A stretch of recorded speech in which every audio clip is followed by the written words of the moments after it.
there. So her name is Mishka. She's a sea otter. Most of the residents in the aquarium are meant to be there for rehabilitation with the hopes that they'll eventually be reintroduced to the wild. But Mishka was found as a little pup tangled in some fishing nets outside of Alaska, and she started exhibiting signs of sea otter asthma. So the first case that we'd ever seen.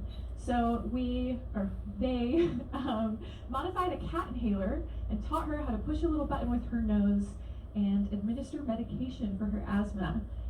So obviously we can't introduce her to the wild now, but her symptoms have improved greatly, and she's now a permanent resident at the aquarium and a foster mom to all the pups that come to visit her there. So she's definitely one of the mascots of the aquarium and worth going to see.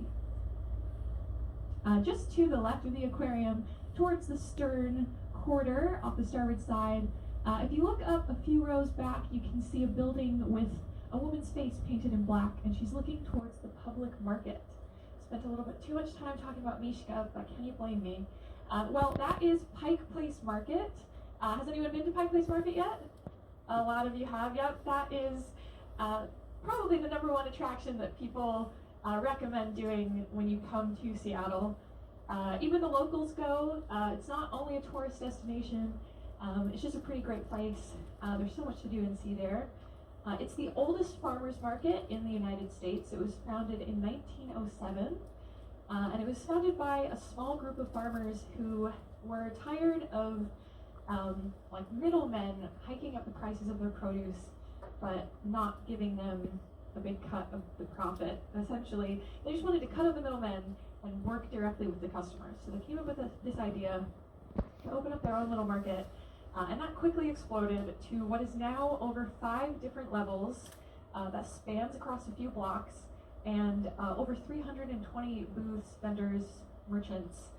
You can find just about everything or anything in Pike Place Market.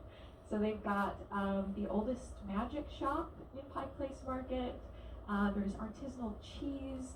There's florists. It's a great place to get flowers. There's, of course, the iconic fish market, where you can watch people throw fish back and forth. There's some great restaurants there. You can find so much stuff in Pike Place Market. There's also Post Alley, which is where the gum wall is. That is an attraction where people chew gum and stick it on the side of the wall.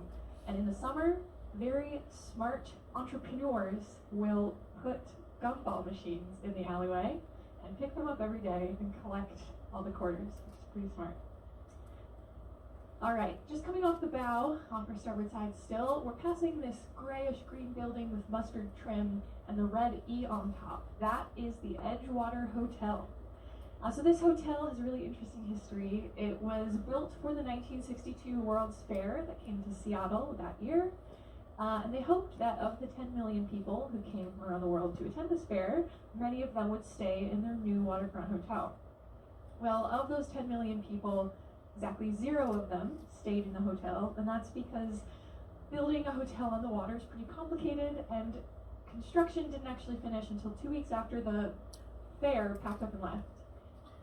So where we can see this like restaurant, cafe, the glass windows and the lights on that first floor there, they decided to try to come up with a different way to recoup some of the money that they put into building the hotel. So they opened up a bait and tackle shop on that level, and they advertised their hotel as the first fishing hotel where people could come and stay and fish directly out of their hotel rooms into Elliott Bay.